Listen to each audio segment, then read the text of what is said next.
So I was just watching Lex Fridman and Bishop Barron, and he asked about God, which is not a big surprise, but I loved how he explained, because it's one of my favorite portions in the Bible.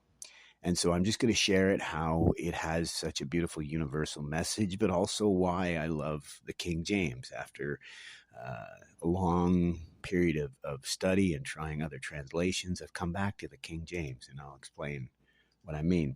So Bishop Barron is explaining that God is an entity outside of what we understand, right? And I go so far as say panentheistic, the idea that everything is infused with divinity, as Emerson or Whitman might explain better than I could, or Spinoza maybe even, but plain and simple, everything, what makes us special, who we are, our cognition, right? You can call that providence or divinity or God.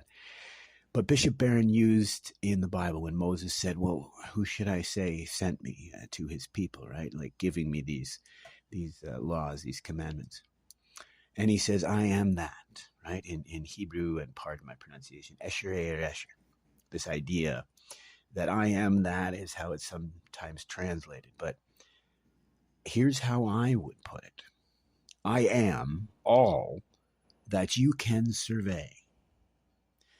And just discussing this, reason why survey is a better word than what you can see or what you can touch, because it includes everything, right? You're reading, you're understanding, you're examining, but even stuff that you don't understand, you can still survey, right?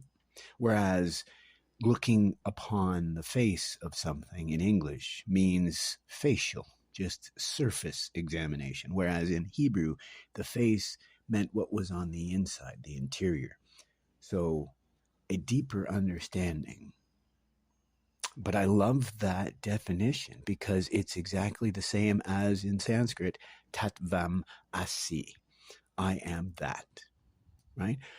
But technically, as Meister Eckhart said, anything that you could call a that has no relation to God because it's beyond thoughts, and the thoughts are beyond words.